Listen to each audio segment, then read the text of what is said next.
The thing is that if you beat them, I know that it's not nice to instill the fear. Oh yes, no. So yeah, let's get your sound check. That's the reason why the men. No, don't do that. Just don't touch that. Just talk to us. Let's get into the conversation while we're here. Yeah. We're here for the State of the Region address. Yes. What are some of the challenges that you as a youth representative face, would you say, here in the Otjozondjupa region?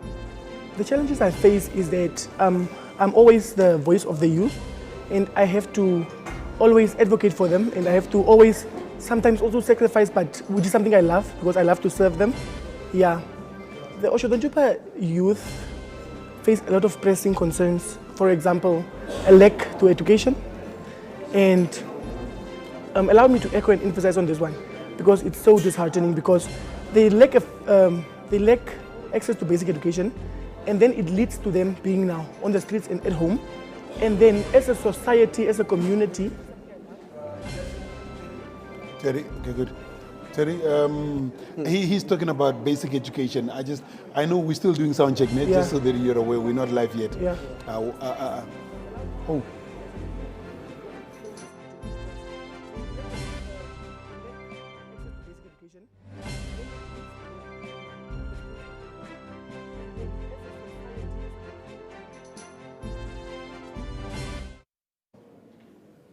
Well, thank you so much and welcome to the Otjozondjupa region, where we're gathered here today to have Governor James UERIKUA deliver his fifth State of the Nation address. It's going to be his final State of the Region address during his first term as governor in the office right here. He was appointed by the late Dr. Haganga 5 years ago, and he will be delivering his fifth State of the Region address. The Otjozondjupa region obviously is vast, and yesterday a biomass expo started off here, but we will get into those nitty-gritties, and I'm not alone to be able to dissect and preempt what the governor is going to say here today. I'm joined by Terry Uyamba. Hello and welcome to today's show. Thank you very much and welcome to the mighty Otjozondjupa region. Good. I'm also joined by Abel Gerte, youth representative, the voice of the youth, so they say in this mighty Otjozondjupa region. Good morning. Good morning, sir. Thank you very much for the honor. Well, thank you so much. Well, without wasting much time while we're waiting for the final logistics to be put in place, really, Mr. Gerte, let's get off with you as a youth representative. And the reason why I'm starting with you is that according to the Namibian Statistics Agency, more than 70% of the population of this country is 71%, in fact, is below the age of 35. That is the bracket that you fall under. What do you say, or would you say, the youths of Otjozondjupa region face as pertinent issues within the region? I would say that the Otjozondjupa youth have a lack or limited to access to basic education. And when I have to echo and emphasize on this one is it's so disheartening that these people don't choose to not have education, but as a society, we take these young kids, which we can biologically see that this is a child, and we employ them to rake our yards. We call them to come do laundry for us. We think we are building, but we are actually just breaking.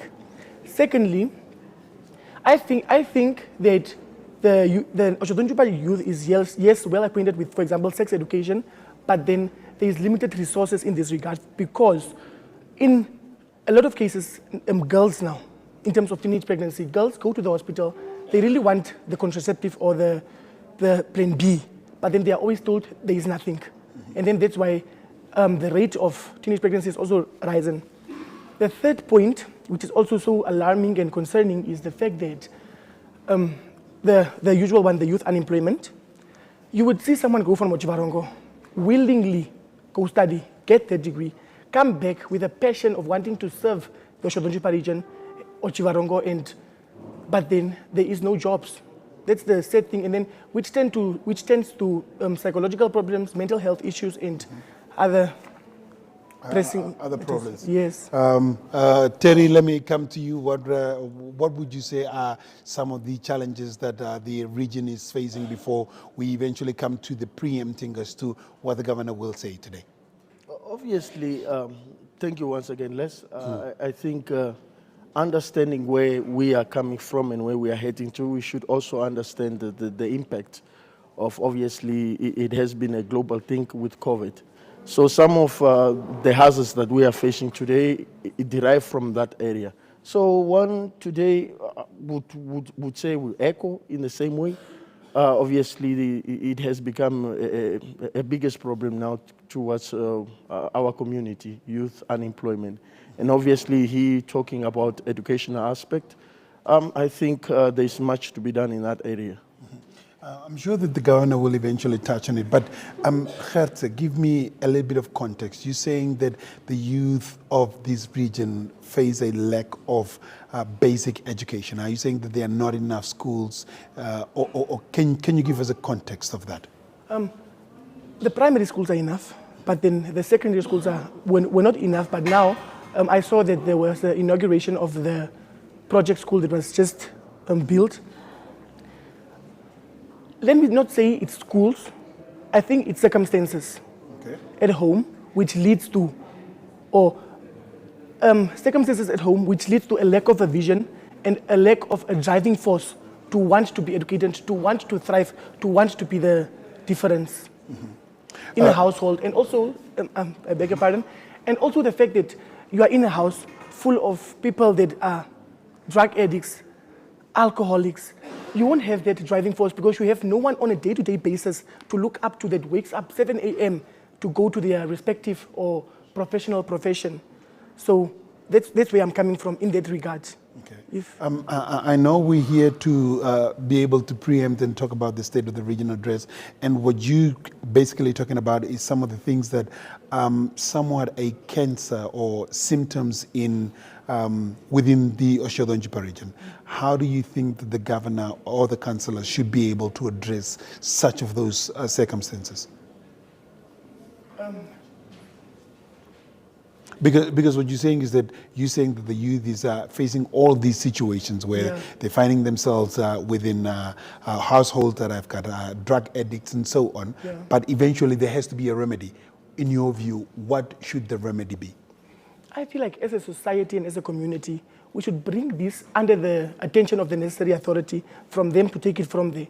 The thing is, we also as a society or as a neighbor, we sit back and watch these kids go through such things, and we feel like, not my problem. And then I feel like it will take 0% of your time, or it will take nothing from you to just stand up and inform the necessary authority or the regional authority about such things, for them to take it from there. And then you yourself will also have a peace of mind that I tried my part. And then they from there can take it upon themselves to reach out to these people or to take it higher in the line of authority. So the issue of Ubuntu comes into play here. Yeah. Terry, also, let's move on as we are headed towards the State of the Region address today that the governor will be presenting. It's his 5th year. How do you think, or what do you preempt to be able to see? I know that it'll be a lot of figures and so on, but which would you say were some of the highlights that you have seen within the region this past financial year? Obviously, I think Les, us understanding and knowing him being a very pragmatic leader, first of all, I think the State of the Region will be looking at all the yardsticks of events that he have achieved under his tenure. But also moving apart, I want to see, because Otjozondjupa region, when you look at the rainfall, and so we want to see the agricultural sector thriving, because I believe this could be a basket to combat unemployment. So this is probably what I'm looking at. But first, understanding his pragmaticness, I want to see the achievement for the region before we could move and see whether we can find a tailor-made project into the agricultural sector. Mm-hmm. Terry is talking about agriculture as one vehicle to be able to create unemployment or to address unemployment. Any other things that you think the governor might or should touch on to be able to address unemployment? No. Okay. Okay, let's then move on. Other social initiatives, programs that obviously have been in the region that you are aware of as a young person, Mr. Gertze, would you kindly touch on a little bit of those ones? Other social issues.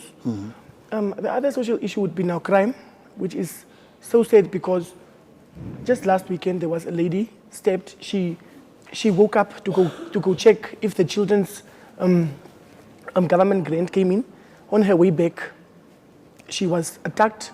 She had nothing, so they stabbed her. Today she's late. I don't know if it's a lack of resources for the people, or me myself, I'm also confused in this regard. That why would someone do that to another person? And you saw this person literally has nothing. But then you chose to... Maybe the right word is remorse for Yeah. the people that get to go and do that.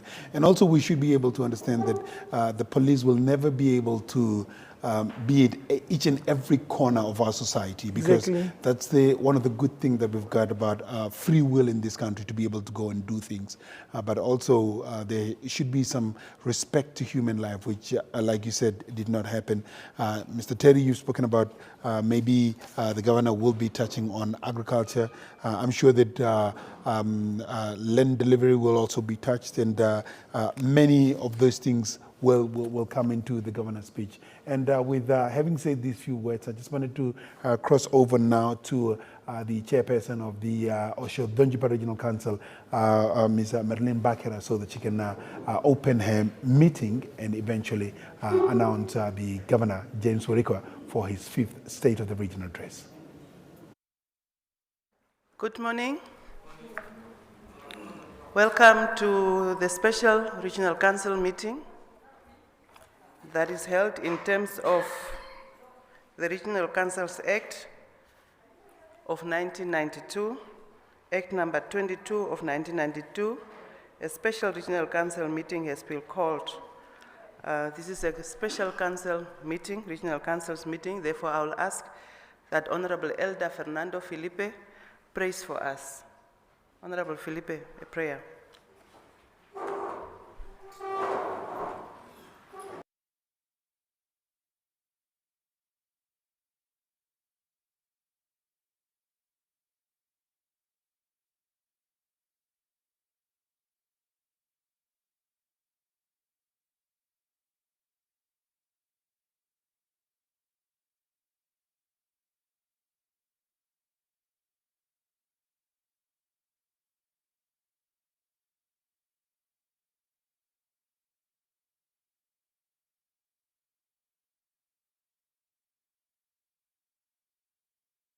Please give our honorable governor the strength that makes us.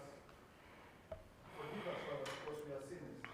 We ask all this in the name of the Father, the Son, and the Holy Spirit. Amen. Thank you.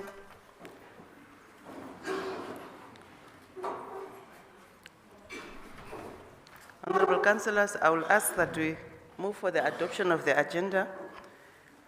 We have only one agenda point for this morning, which is the State of the Region address by the Otjozondjupa Governor. I will ask that the Honorable Councillors move for the adoption of the agenda. Thank you, Honorable Karab. Thank you, Honorable Ausiku. Honorable Ukura. Thank you.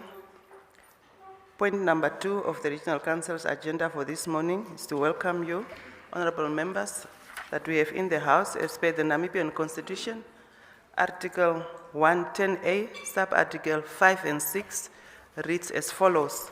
A regional governor shall attend a meeting of the Regional Council of the region for which he or she is the regional governor once every year, which meeting shall occur after the President and the Cabinet attend Parliament in terms of Article 32(2) hereof. During the meeting referred to in sub-article 5, the regional governor shall address the Regional Council on the state of the region, planned activities of the central government in the region, report on the activities of the central government of the previous year in the region, and to be available to respond to questions. If you look at our agenda, you will see that we don't have any other points apart from the fact that we have a new matter that is the State of the Regional Address, whereby then we'll ask the honorable members, which is the councillors, to ask questions from the governor if there is any. That is now specifically the members of the Regional Council. At this juncture,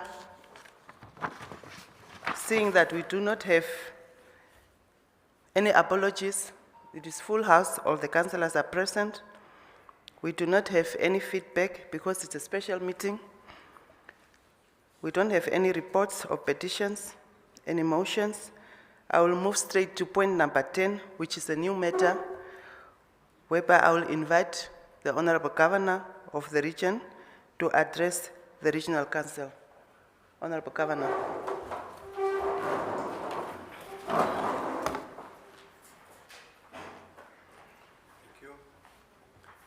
Thank you. You may be seated. Honorable Chairperson of the Otjozondjupa Regional Council, the entire Otjozondjupa Regional Councillors that are present here, members of Parliament, esteemed traditional authority leaders, esteemed religious leaders, members of the media, members of the men and women in uniform, our Namibian police that is here, local authority councillors that are all here in your various ranks and files, and indeed the young people of our beautiful region, heads of various ministries and agencies that are here today. And as we are about to embark on a program, I stand here first of all to pass my word of gratitude and serious regard to Otjozondjupa Regional Council. Chairperson of the Regional Council, my dearest sister, also Agatha Mweti, your presence here is highly noticed, the Chief Regional Officer of our Regional Council. I must indicate that it is not an easy task. There has been quite an interesting path, but in the end, we are here. I'm grateful of the opportunity that the Regional Council have been presenting me for all my state of the regions that I have been undertaking without fail. And that is a serious gesture that I take with seriousness, and I'm grateful of that. Today I stand before you to deliver my supposed to be last State of the Region address of my current term as Regional Governor of our great and mighty, divinely blessed Otjozondjupa region. And it is the first State of the Region address that I will be addressing without the keen supervision of none other than my late President, the appointing authority, His Excellency Dr. Hage Godfrey Geingob, and may his soul continue to rest in peace. And I pass my gratitude to our sitting and current President, Dr. Nangolo Mbumba, for this opportunity as well.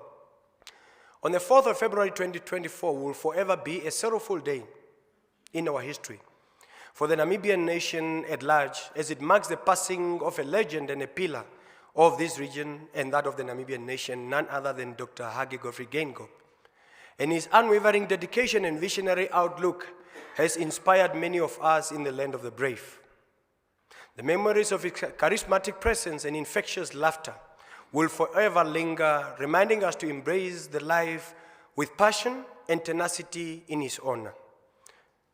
Though he is no longer physically with us, his vibrant spirit will forever guide us, and his legacy continues to inspire our personnel and, of course, personal, professional journeys going forward.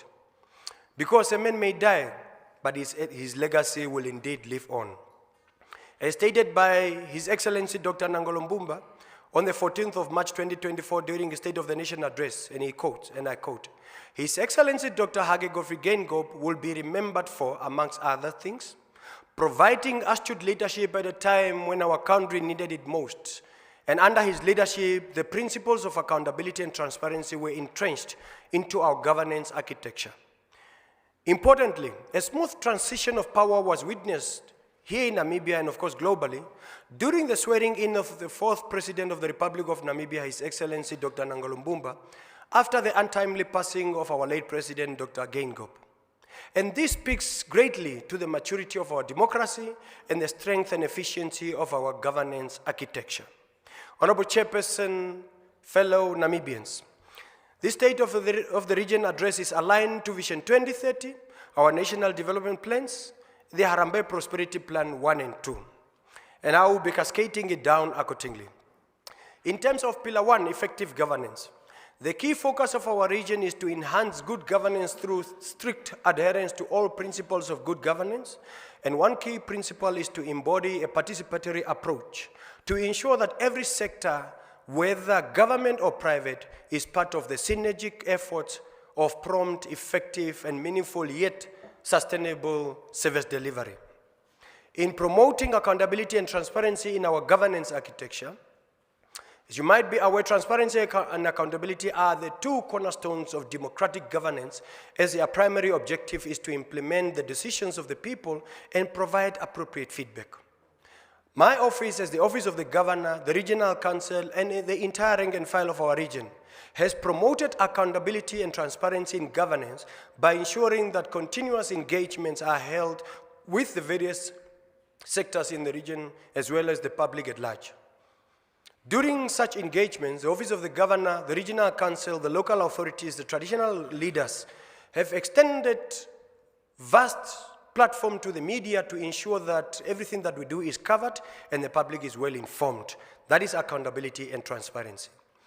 And in effort of improved performance and service delivery, I must report here today, Honorable Chairperson, the Ministry of Home Affairs and Immigration, Safety and Security conducted a mass registration campaign in the region and nationally as per their mandate.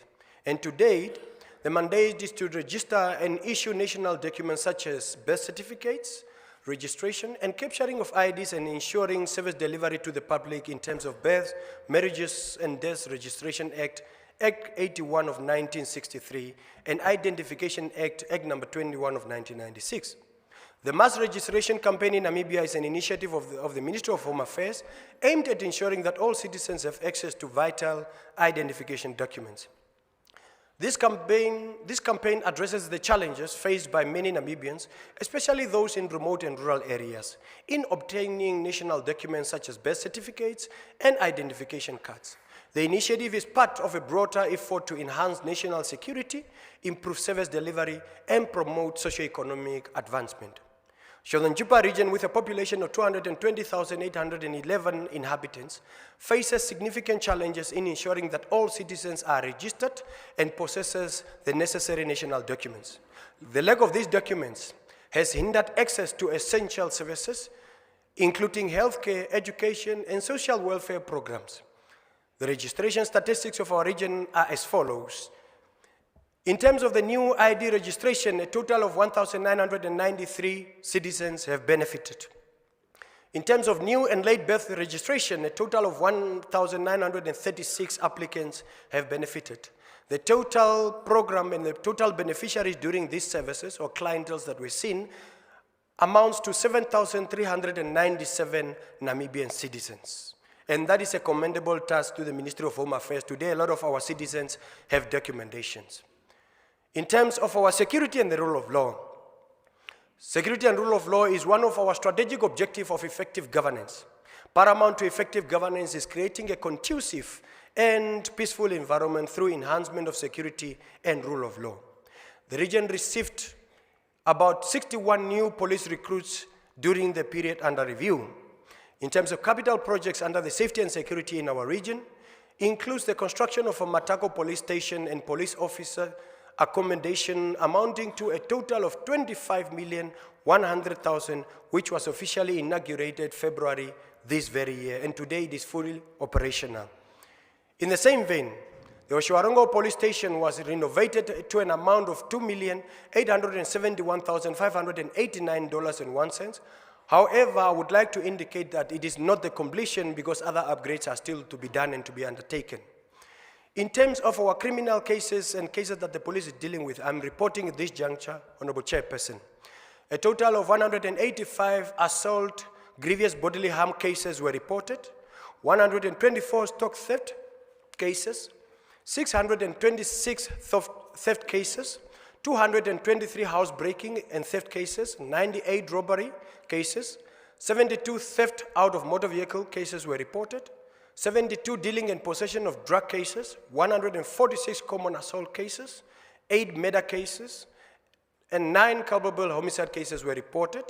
In addition to that, 32 domestic violence, 24 rape cases, illegal hunting cases, and of course 46 drinking and driving cases, and the other cases that are not tallied among that includes 357 other cases. This gives a total summation of 2,010 cases in the reporting financial year.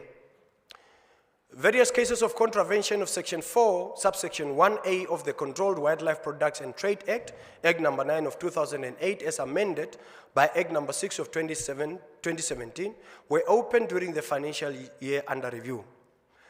And most of these cases involve the possession of live pangolins or their skins, because I understand it's an aphrodisiac that is primarily used in the Asian countries. In terms of traffic policing, 3,157 traffic fines with a combined value of 3,560,615 Namibian dollars were issued. 185 persons were arrested for drinking and driving, and I understand some of those arrested are also in our midst here, but now you are on bail, we understand that. 39 accidents with 15 fatalities were also reported during the time of review, and of course, may the soul of those who succumb to this rest in peace. 53 vehicles were involved in this accident. To date, 209 persons were arrested and warrants of arrest for traffic offenses were issued. 183 vehicles were also suspended and out of road usage. The roads passing through the region continue to experience road carnages, and in fact our region is ranking among the highest. Motor vehicle accidents or fatalities on our national roads are attributed to, amongst others, ignorance of road traffic rules, and the Deputy Commissioner and the team is here. The rejection of the truth that the people do not want to comply with the road traffic rules is becoming a cause of concern.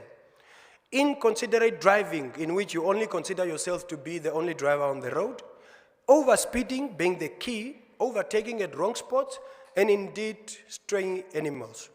You might be aware that this week we have witnessed one of the horrific accidents that took place just between Otjozondjupa and Otavi. In terms of the economic advancement under pillar number 2, as you might be aware, Otjozondjupa region has a high and of course a huge areas that are classified as communal or rural areas. Most of such rural communities in the Otjozondjupa region depend primarily on subsistence farming for survival, and there's a drought has a serious or direct effect on the livelihoods and living standards of our people. In this case, the Office of the Prime Minister, through a cabinet decision, was backed by the outcome of the previous vulnerability assessment and analysis report, resolved to implement the drought relief program in the Otjozondjupa region as of the 1st of October 2023, funded through the National Emergency Disaster Fund. A total of 15,960 households in the rural areas are benefiting from the drought relief program in terms of food distribution. And since the drought relief program started today, a total of 195,462 maize meal bags, and of course 961,848 tins of fish were distributed to beneficiaries across the region. Other food items or foodstuffs that also form part of this distribution package amounted to 480,924 soya mince packages and 721,386 bottles of cooking oil distributed throughout the region as well. Since April 2024, the peri-urban poor population have also been included in the drought relief program, and this referred to the vulnerable people who reside in informal settlements of towns who meet the criterion to benefit from the drought relief program. However, despite the fact that the region have registered a total of 10,300 citizens or eligible beneficiaries, to date only 5,000 out of the total 10,300 are benefiting.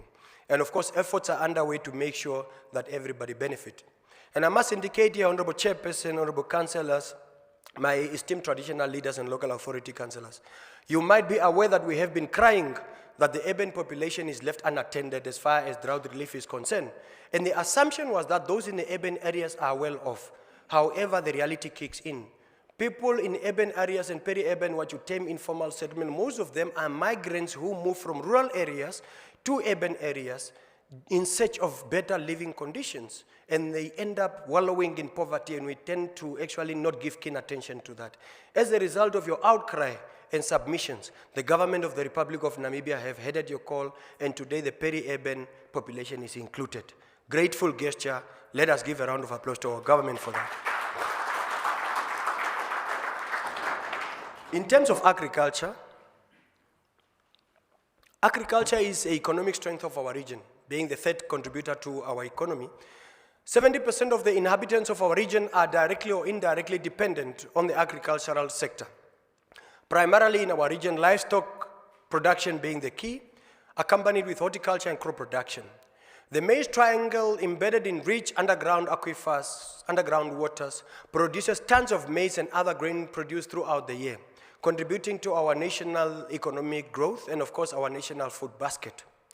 To ensure household food security in the region and Namibia at large, about 1,450 households benefited from the subsidized agricultural production inputs provided through the dry land crop production program and the Namibian Agricultural Mechanization and Seed Improvement Project known as NAMSIP. A total of 2.5 tons of peel millet known as mahangu, 2.7 tons of maize and 1.5 tons of cowpea seeds were subsidized under this intervention to a combined total of 1,010 households who are beneficiaries or who benefited from this program in our region. Only a combined 301 households benefited from the subsidized mechanized service, which includes the plowing services, reaping, planting, and weeding services, totaling around 583 hectares through the dry land crop production program during the previous cropping season. This reduction in number of households benefiting under this government service was due to the poor rainfall performance and distribution experience in the region and, of course, nation at large. The Ministry of Agriculture, through the Small Stock Development and Distribution in Communal Areas program, distributed 84 goats to vulnerable rural households in Okakarara and Chumkwe constituencies. Each household received 20 female goats and 1 male goat through a revolving scheme from beneficiaries that received the same number of goats in 2019-2020. We might be aware that over the years we have been trying this revolving program and it has not been successful. And today this is a successful case that I'm happy to say the Ministry of Agriculture indeed is doing its level best for that improvement. Additionally, the same beneficiaries were capacitated in terms of capacity building in small stock management, and they received fencing materials, veterinary suppliers, and husbandry tools to aid sustainable production. The aim is to assist rural households to gain a sustainable means of income generation and food supply, which will improve their social and economic well-being. Furthermore, the Ministry of Agriculture assisted 49 horticultural farmers in our region by subsidizing inputs such as fertilizers, pesticides, and seeds. And in addition, irrigation equipment and material, which includes water tanks, drip irrigation system, submersible pumps, were also distributed to a total amount of 605,000 Namibian dollars through the Horticulture Value Chain Development Scheme during the period under review. Under the Poultry Value Chain Development Scheme, which is an intervention still being implemented by the Ministry of Agriculture, about 251,000 was utilized by 29 poultry producers in our region, where they were assisted with subsidized feed production, stock, and material for housing and veterinary supplies. The region, alongside with the Maheke and Hartab region, are being used to pilot the Dairy Value Chain Development Scheme, which aims to make Namibia self-sufficient in milk and dairy productions through modernization of our rural dairy industry. Importantly, being a small producer and market-oriented program, it will impact positively on income generation, employment creation, and nutrition status of our rural communities. An amount of 470,888 Namibian dollars was utilized in the region towards supporting farmers. The support is for animal feed, vaccines, value addition, preservation equipment, including cold storage tanks, milking machines, including capacity building for aspiring dairy producers, among others. About 31 farmers were assisted under this program in our region. Furthermore, To ensure sustainable agricultural production in the region, the Ministry of Agriculture and Land Reform, in collaboration with other stakeholders, have provided extension services to about 1,282 farmers through trainings, information days, farm visits, exposure visits, and demonstration days, among others, and farmers were informed on various practices and technologies with emphasis on climate-smart agriculture. In order to increase food production and productivity at national and household level, the ministry further distributed 13 tractors of various horsepower with matching implements to agricultural offices in the region through the NAMSIP program. The region is also going to receive additional 14 tractors with matching implements such as plowing implements, planters, mowers, rakes, balers, etc. during the current financial year. This will take a total number of tractors and matching implements to a total of 32 in our region. Moving further, contractual farming, machinery operations who are responsible to deliver the subsidized land preparation services using the above machineries completed an intensive 3-week training and are deployed to deliver the services while the government will be responsible for their remuneration. Farmers are only responsible to pay a subsidized amount of 250 Namibian dollars per hectare under rain-fed and irrigation systems. Under the same intervention, the region received 100 hammer mills, 170 seedling transplanters, 35 hand-walking tractors, 160 weeding cultivators. These small machineries are being loaned out to farmers at very subsidized prices, ranging from $20 to $100 per day. This will only increase production, but also, this will not only increase production, but also mitigate impact of drought farmers are experiencing today. This intervention will enable farmers to complete farming operation in a timely manner and will also increase productivity and reduce the cost of cultivation. For the year under review, Otjozondjupa region was allocated the following subsidized program. Dairy value chain received $1 million which is actually a total of 1,225,000 Namibian dollars. For horticultural value chain, we received 700,000. For poultry value chain, we received 400,000. For the DCPP program, we received $2,799,316. Conservation agricultural received 240,000 Namibian dollars. These funds are decentralized and are being administered locally here by the Ministry of Agriculture. Farmers are urged to visit agricultural offices for more information. My honorable chairperson, honorable councillors, my dear chief, this money is available in the region. Urge your farmers to stand up and take this opportunity seriously. Let us not wait up to the last minute, otherwise the money will return to treasury and then we blame government for not prioritizing agriculture in our regions. In terms of SME financing strategy, business and trade activities in the region are facilitated through the Ministry of Industrialization and Trade that is mandated to develop and manage the regulatory framework of economic promotion and development. As a region, we advocate for increase in manufacturing industry so as to create employment and to maximize on value-adding activities. The Ministry of Trade Regional Office successfully disseminated information about cooperative market access and support initiative between the American Embassy and the Ministry of Industrialization, Trade, through its affiliation with the head office, the Directorate of Commerce. The Ministry of Trade further, in conjunction with the United States African Development Foundation, has extended an invitation to Namibian cooperatives, producer groups, and MSMEs to submit proposals for grant financing and local support for creative solutions to expand their capacity to enhance food security, elevate the quality of locally produced goods, boost incomes, generate employment opportunities, and establish sustainable market-based growth in our region. In terms of green industrialization, through strategic partnerships and in an effort to promote diverse economies and sustainable use of our used water resources in line with the strategic plan, the municipality of Oshuarongo has embarked upon waste-to-water treatment plant and waste-to-energy plant, which is a project funded by the African Development Bank through the Middle Income Countries Technical Assistance Fund and the African Water Facility to to the tune of 20 million Namibian dollars. This project was launched last year in September, and the Chiwarongo Council is currently in the process of shortlisting a transactional advisor and an external expert to assist the Council in this regard.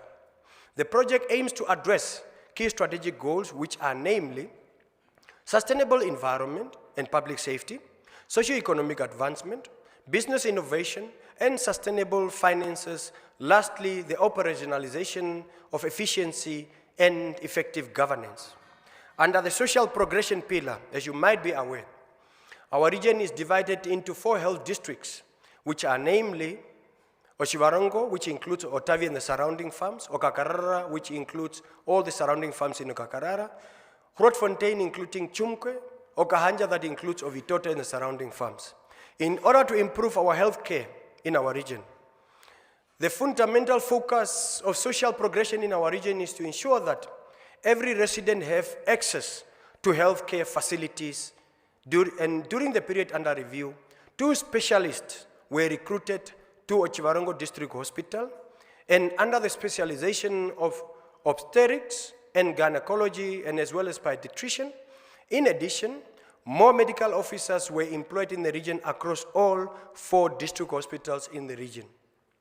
The medical officers were stationed at the following healthcare facilities: Otavi Healthcare Center, Osire Clinic, Mangedi Dune Healthcare Center, and that is as far as all our 4 health districts are concerned.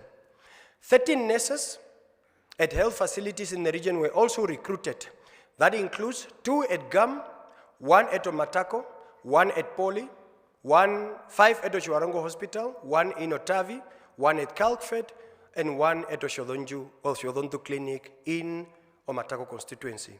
Furthermore, the Mangedi Dune Health Center and the GAM Clinic, as well as the nurses' home at Ovitoto Clinic, were all renovated. In terms of malaria prevention, the spraying program was only conducted in districts that are malaria prevalent, with a percentage of sprayed areas being 81% for Okakarara and 67% for Grootfontein, respectively. In terms of our land reform program, the Ministry of Agriculture, primarily the Land Reform Department, as per its mandate, acquired 1 farm for resettlement purposes under the period under review, which was divided into 3 farming units and measuring a total of 5,567 hectares. And the ministry has spent a total of 14,476,563 Namibian dollars and 70 cents for this financial year to acquire this very farm. In the period under review, I must indicate, the Ministry of Agriculture, the Land Reform Department have advertised 3 government resettlement farms in our region, namely Farm Omukandi number 67, which was acquired in the financial year under review. But in addition to that, 3 other farms, namely Farm Wefeld number 161, Farm Hofmannsthal, which is also known as Wilcott number 99, were already acquired in the 2022 and 2023 financial year, and they were advertised for objections. 1 farm which was transferred from the Ministry of Agriculture is Farm Oshithadu Noord number 264, of which the occupation of that landless Namibian is being formalized for them to be occupying these farming units. The resettlement farms were advertised in all our local media as usual, and interested participants countrywide have applied for consideration, and of course, all 10 farming units of the 4 resettlement farms, as indicated, were successfully allotted to landless Namibians. Otjozondjupa region, I must indicate that the remaining 5 units out of the 10, 5 units were allotted to applicants of Otjozondjupa region, and the remaining 5 units were then allotted to applicants from Koma, Soshana, Kavango, West Zambezi, and Kunene region as part of our inclusivity drive. It is my sincere hope that more deserving residents from Otjozondjupa region will be resettled come the following financial year or going forward. Because as you might be aware, most of our farmers are applying and they are doing their level best. We have upcoming farmers who are doing their level best. All what they need is land. The demand is very high, the supply is very low. So we need to put in efforts and measures to make sure that most of our farmers are benefiting as far as land redistribution is concerned. The total applicants that we have received for the financial year under review for resettlement purposes is 1,268. And out of that, only 5 managed to go through. On average, those applicants, when you take a total of 1,268 applicants for 10 farming units in our region, that actually comes down to 126 applicants per farming unit. That is a competition that you sit with. So for those of you who keep on applying and you do not get resettled, that is exactly what you are dealing with. A total of 100 plus people per 1 farming unit. That is because the demand is very high and the supply is low. Otjozondjupa Regional Resettlement Committee, of which I am the chairperson, recommended to the Commission a total of 36 resettlement applicants. And we managed to get 5 approved, and those applicants were the ones allotted. And in addition to that, the Honorable Minister also approved 6 individual applicants for allotment recommended from the following regions: 2 from Erongo, 1 from Komas, Kavango West 1, Oshikoto 1, Ohangena Region 1. This makes up a total of 11 landless Namibians resettled that make up 5 male and 6 female beneficiaries. I'm also pleased to know that the total amount of resettled households or resettlement leasehold paid during the financial year under review is 288,549 Namibian dollars and 72 cents. This is an increment, ladies and gentlemen, of 27% considering the report that I gave last year. Indeed, this is a good indication. This money will, of course, go a long way in assisting the government to acquire more farms for resettlement purposes and also to contribute towards infrastructure rehabilitations. I therefore thank all those resettlement farmers who have committed to paying their lease fees and also urge all resettlement beneficiaries in the region to farm productively, adhere to their lease agreements, and to continue paying their lease fees on time. I must report also that we managed to cancel some lease agreements to those that were not compliant and not adhering to the prescribed rules as far as leasehold agreements is concerned. So that can follow to anybody as long as you are non-compliant. Under the group resettlement, the region had procured new Somerau resettlement farm in 2001. As per the guidance of the master plan, the government continues to support the project with farm implements, and during the period under review, a total of 316,861 Namibian dollars and 11 cents was spent on procurement of diesel, fertilizers, and servicing of the project tractors and implements for New Somerau. I am delighted to note that the New Somerau project beneficiaries met the government halfway, and collectively they contributed a total of 100,200 Namibian dollars, which was used to procure additional diesel and maize seeds, which was plowed on 75 hectares of land at the project. This has shown that indeed the beneficiaries can be self-reliant in terms of their agricultural activities. However, regrettably, the project could not derive any harvest due to poor rainfall experience, and as you might be aware, drought is declared a national emergency. We are in a state of emergency as far as drought is concerned. I therefore wish to call upon the ministry to consider initiating innovative strategies such as introducing modern farming systems in order to ensure productivity of the project, and to further engage development partners to assist the project with training of beneficiaries, product support, and more inputs as per the master plan in order to have the project at maximum production to ensure food security and food self-reliance. In Chumkwe constituency, the Ministry of Agriculture, Water and Land Reform has developed water supply infrastructure to core farming infrastructure, which is the core farming infrastructure, through the Program for Communal Land Development known as PCLD, which aims to develop communal areas through investment in core farm infrastructure to improve livelihoods through improved agricultural activities. During the 2024-2025 financial year, the ministry will officially hand over water supply infrastructure developed in the 2022-2023 financial year to the tune of $23,437,051.75 to the beneficiaries. 8 villages in the GAM communal area currently have access to water supply infrastructure, and these villages are namely Oshitherandu, Tura, Oshiwamapeta, Okorute, Onjomboyo Yateku, Omangete, Ohama, Nashiere, and Oshiere. Further, during the 2023-2024 financial year, the ministry, through the PCLD, extended advisory services to more than 288 farmers in Chumkwe West. And of course, in the GAM area, 118 farmers benefited from this.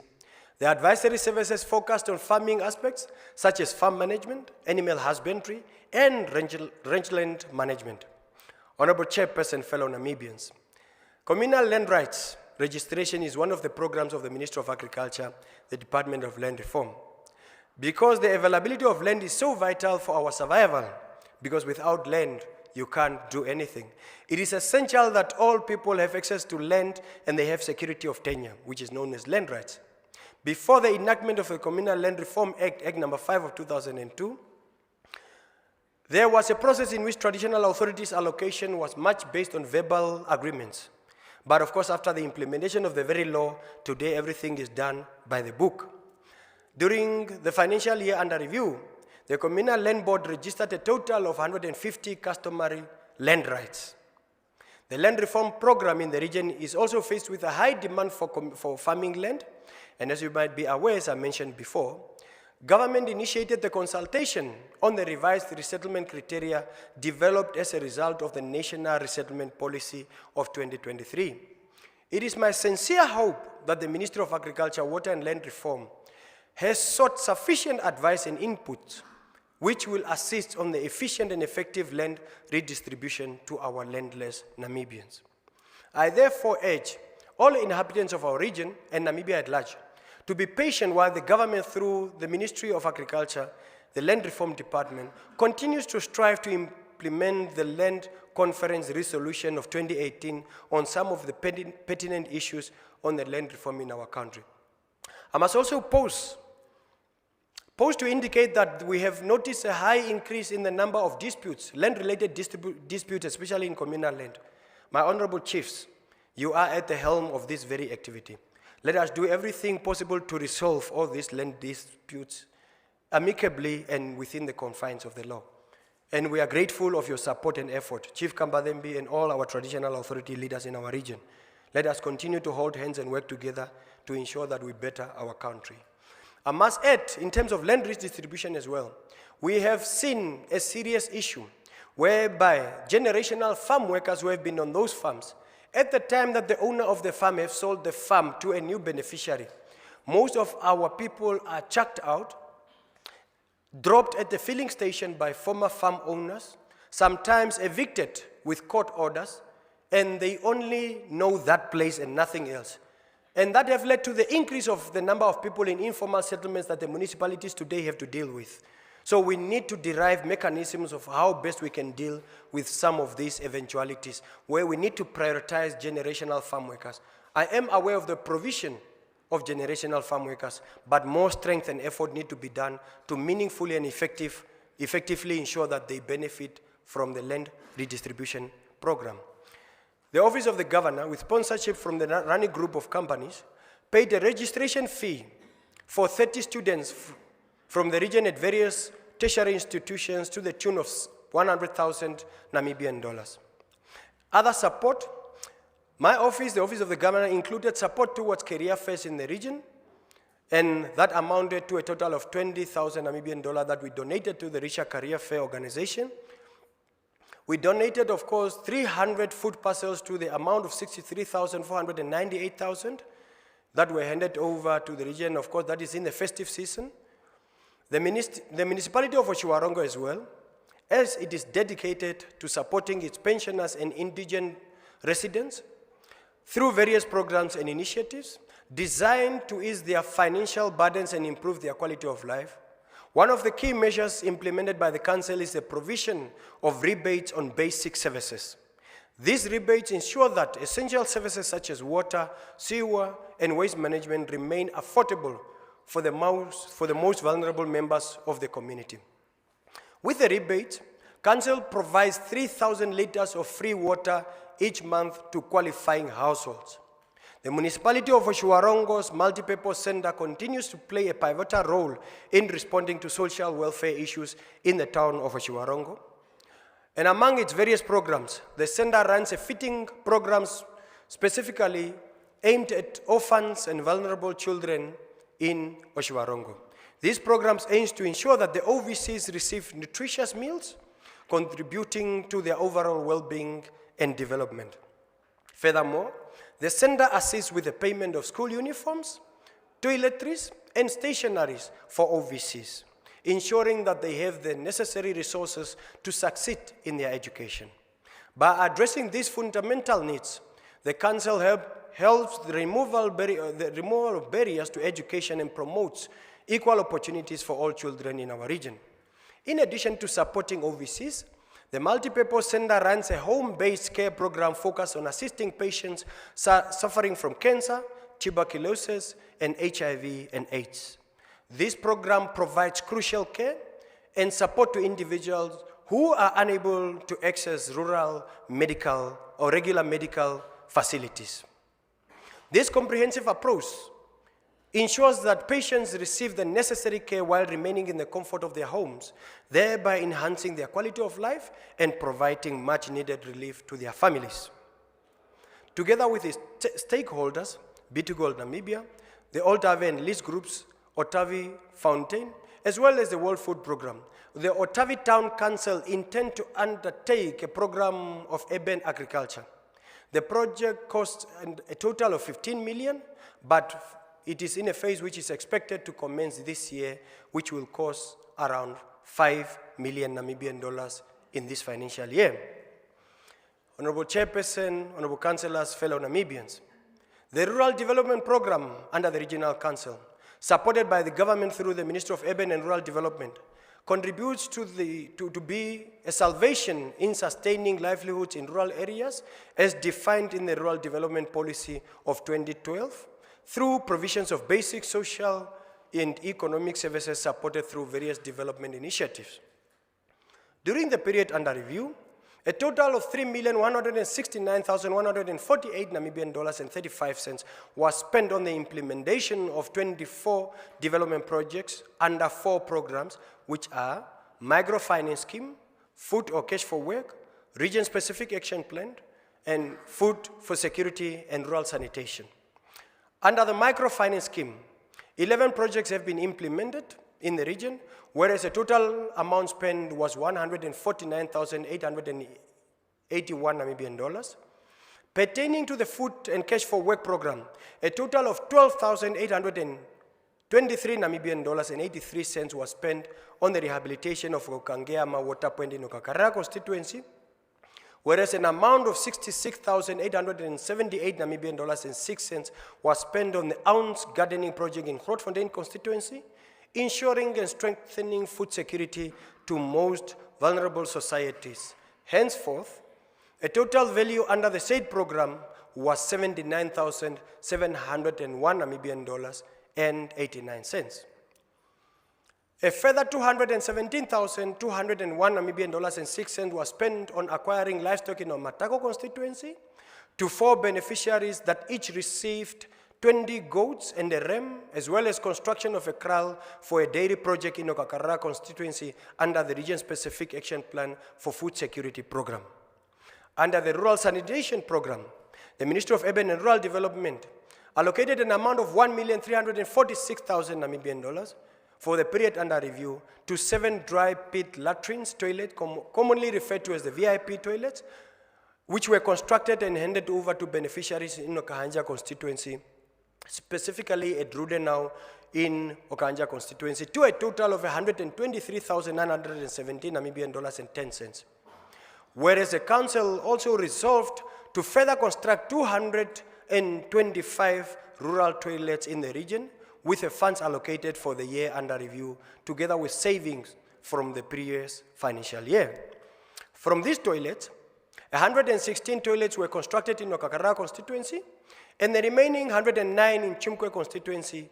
And as a region, we are proud to have embraced the new approach of constructing rural toilets under community-led total sanitation program, as adopted in the Harambee Prosperity Plan 2 under the social progression pillar, goal number 2, that amplifies on delivery of urban land, housing, and sanitation.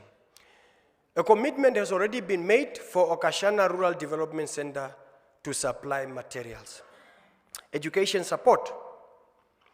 Fellow Namibians, Honorable Chairperson, our region embraces education and knowledge empowerment as a tool to enable us to have a secured future in terms of knowledge, skills, and growth. The Directorate of Education established 2 new state schools, namely Oshuarongo Project Primary School and Oroetoveni Project Secondary School in Oshuarongo Second, which opened their doors to learners on the 15th of July 2024 when the school reopened for the 2nd semester. The Regional Education Directorate further reported the completion of additional facilities at Otavi Primary School in Otavi, of which practical completion was done in January 2024 to a tune of $19,166,119.58. The construction of a new multipurpose hall at Sarajaibes Primary School was also completed, and during the current financial year, a total of $8,753,221 was used for that project. The construction of 35 classrooms and 7 ablution facilities were also completed and currently in use at the following schools during the financial year under review: Okahanja Project Secondary School, Sarajaibes Project School, Primary School, Oshuarongo Project Primary School, Oroetoveni Project Secondary School. A total of 42 classrooms are currently under construction, which is done by the August 26 construction, a public entity as per the granted treasury exemption at the following schools in our region: New Primary School, Okahanja Project Senior Secondary School, Osire Secondary School, Oshuarongo Project Primary School, and Oroetoveni Project Senior Secondary School. The ministry has also availed an amount of $11,375,484 Namibian dollars towards the renovation and repair of schools whose facilities were damaged by the windstorm, namely Okakarara Primary School, Okahanja Secondary, Kalkfeld Primary School, during our current financial year. However, the Directorate is still faced with inadequate and dilapidated educational facilities. Shortage of hostel facilities also possesses a serious challenge to education, resulting in many learners being accommodated in unsafe environments, which negatively affect their studies and performance. Honorable Chairperson, I must also report that our region have received a new director who was appointed following the retirement of our former director, Madam Mutenda. So our new education director is here amongst us. So wherever you are seated, if you can raise your hand, we can see you.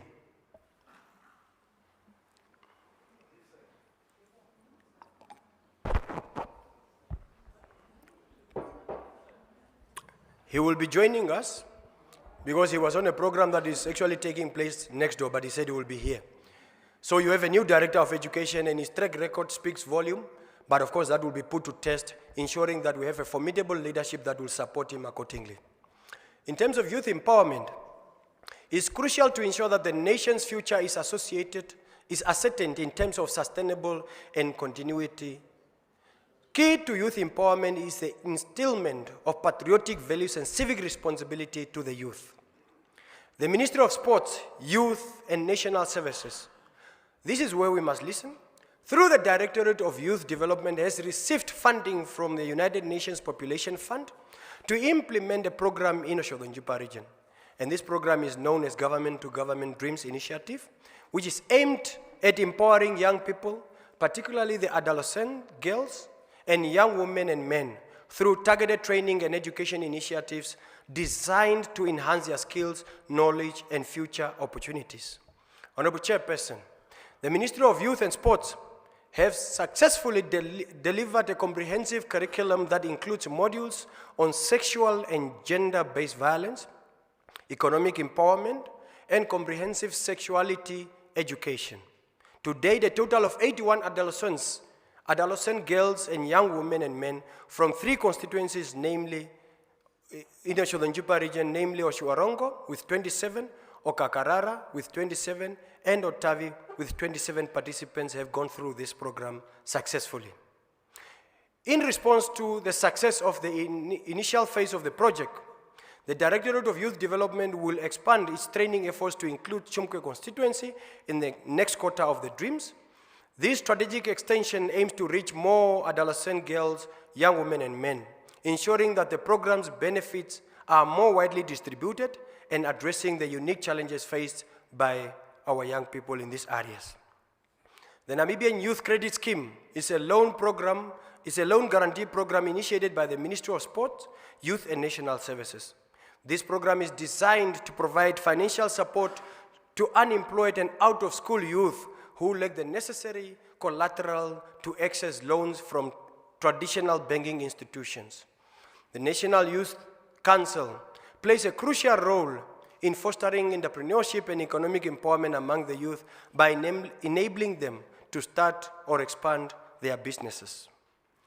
In December 2023, a total of 25 youth from across the 7 constituencies of our region were trained at the Rietfontein National Youth Service Center. The training equipped these young people with essential skills in business management, financial literacy, and entrepreneurship, preparing them to successfully manage their ventures. Following this training, a total amount of 164,017 Namibian dollars was dispersed in May 2024 to assist these young entrepreneurs in either starting new businesses or upgrading the existing ones. The disbursement of funds was allocated as follows. The constituency's number of beneficiaries dispersed are as follows. Okakarara, 5 beneficiaries to a total of 24,000. Oshiwarongo, 5 beneficiaries to a total of 24,000. Grootfontein, 8 beneficiaries to a total of 63,830 Namibian dollars. Chumkwe, 3 beneficiaries, 23,000 Namibian dollars. Otavi, 1 beneficiaries to the tune of 8,000. Okahanja, 1 beneficiary to a tune of 7,060 Namibian dollars. Combat, 1 beneficiary to a tune of 7,427 Namibian dollars. The impact of the Namibian Youth Credit Scheme is already being felt in our region as these young entrepreneurs begin to establish themselves in the local economy. The program not only empowers individuals, but also contributes to community development and economic growth. However, the successes of this program is not without its challenges. Ensuring that the beneficiaries are adequately supported through their entrepreneurial journey from training to business implementation is crucial. The ministry is actively exploring ways to enhance ongoing support, including mentorship programs, following up training sessions, and access to financial resources. In terms of sports, Otjozondjupa region under the Office of the Governor held its first ever PST Bet Governors Cup in Okahanja in September 2023. The event was sponsored by the PST Bet to an amount of 70,000 Namibian dollars and has committed themselves also to continue sponsoring this event for the remaining 2 financial years. And this will be done in conjunction with the Office of the Governor.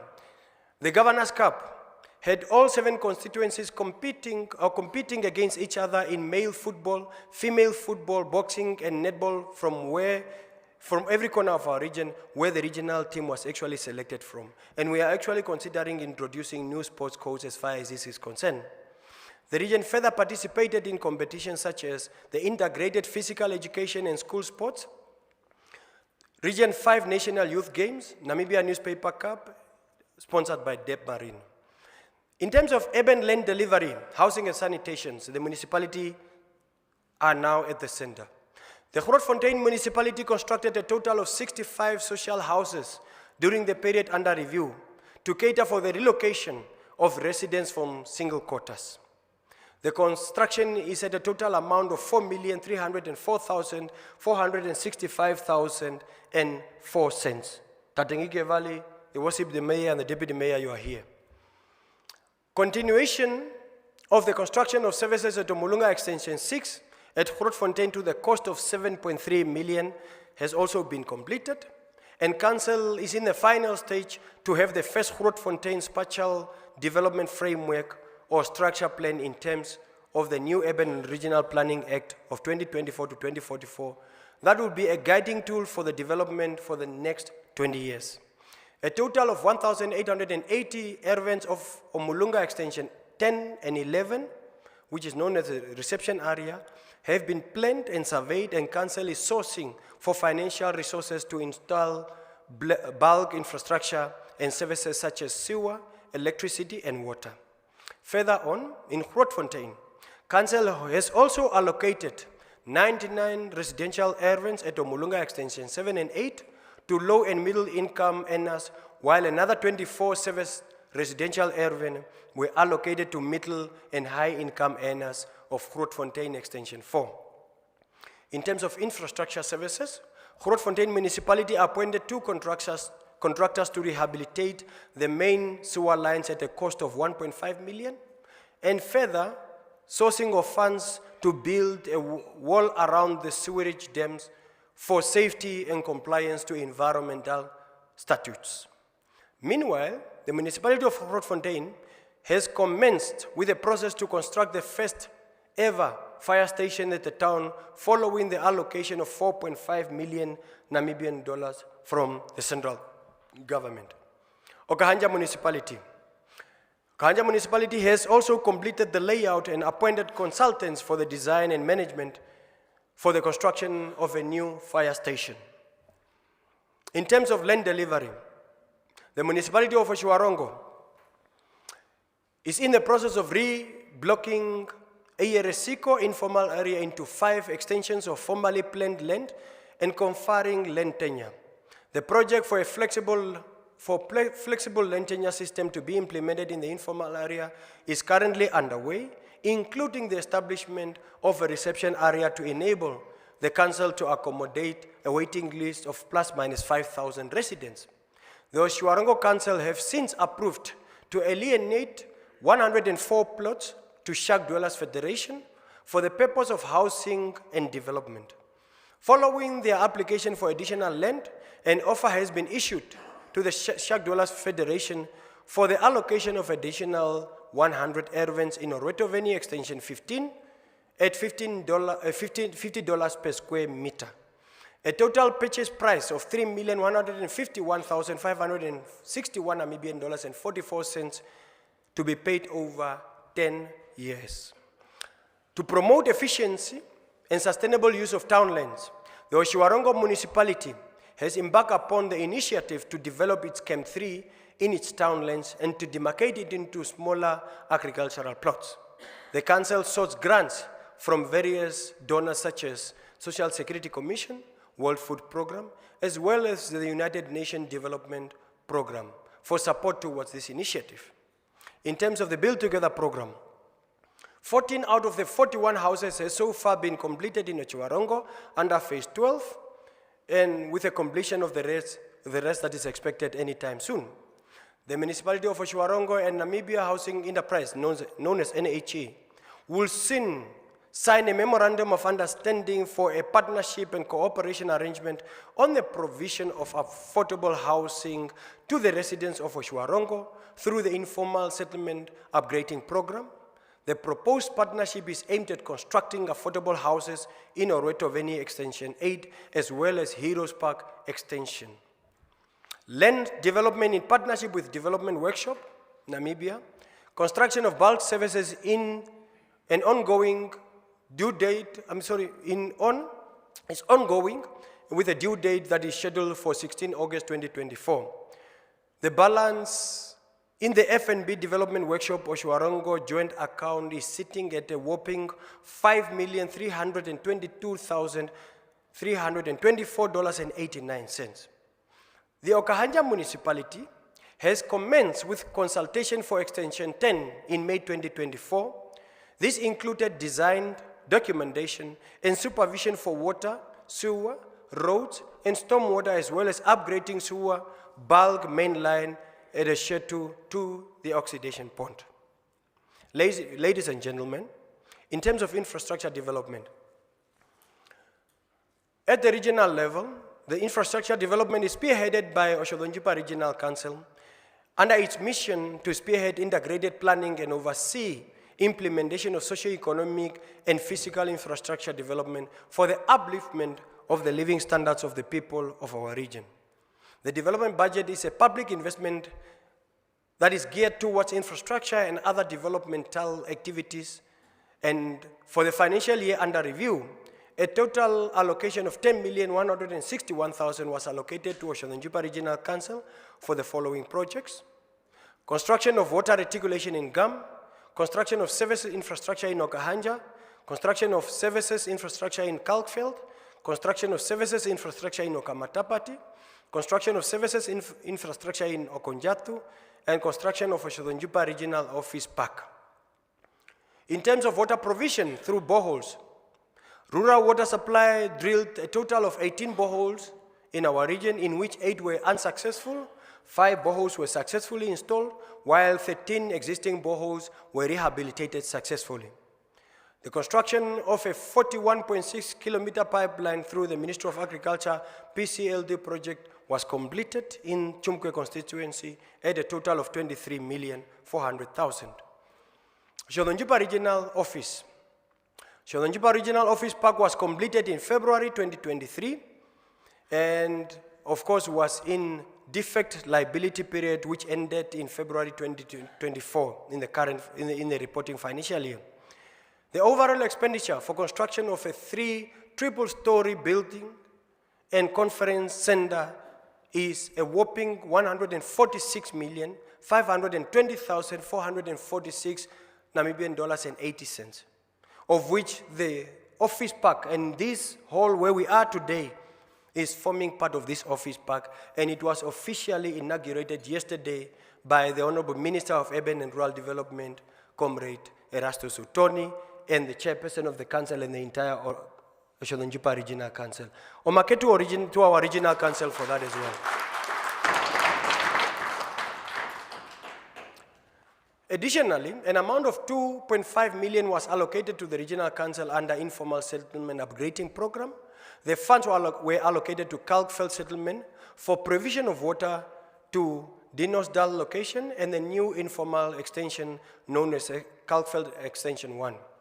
The work was divided in 2 lots, and there's 2 contractors were appointed to construct water reticulation services. Furthermore, these services will connect 239 plots in Kalkveld, Extension 1, and 42 plots in Dinosdal Township at a combined value of $2,262,248.80. In terms of water provision, Honorable Chairperson, Honorable Councillors, and fellow Namibians, Otjiwarongo Municipality and the Development Workshop of Namibia have entered into an MOU for bulk services to Extension 24 and 25 in Oroweto Veni, and this project is proudly funded by the Ministry of Urban and Rural Development in line with the annual budget allocation for projects availed to the value of 1.6 million. This project is already at the design stage with the intention of the first phase of construction aimed to provide water provision to Extension 24 and 25 of Oroweto Veni that are to be developed with the assistance of strategic development partners, Development Workshop Namibia. Further, this same phase shall also make water provision to the planned reception area to accommodate relocated residents in the informal area while awaiting for formal plot allocation. The Otavi Town Council has contracted Valomec Civic Services to construct bulk water infrastructure. The project includes the construction of an elevated water tank as well as connection of existing boreholes to the town's bulk water infrastructure. The council aims at supplying 30% of its water to the residents. This is done to reduce the cost of bulk water purchases as well as to reduce the debt that councils owes to the utility known as NamWater. The project cost a total of 6.5 million Namibian dollars and is expected to be completed during the current financial year 2024-2025.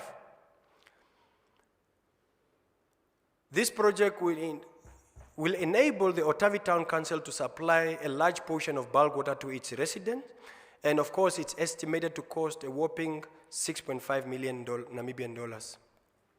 And of course, 5 million out of that was secured from B2 Gold. Furthermore, in Otavi, the council plans to provide sewer and water services to one of its newly formalized settlements known as New Cairo.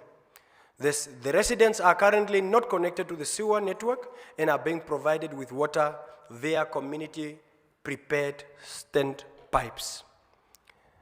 The project budgeted for this financial year, is 6.5 million Namibian dollars. Water reticulation projects.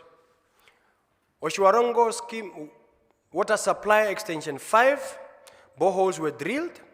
Geohydrology to provide water and quality results to mechanical engineering for design and connection. Kalfeld extension 3, new boreholes were connected, but the 2 boreholes are faulty out of the 3. The boreholes cages to be removed to access site for replacing the pumps at Rudenhof boreholes. In combat, 10 boreholes were connected, and of course, pump water to the canal for supplementing the supply from the northern sources. Berhoukas water supply. The Berhoukas mine shaft is running with 3 pump sets.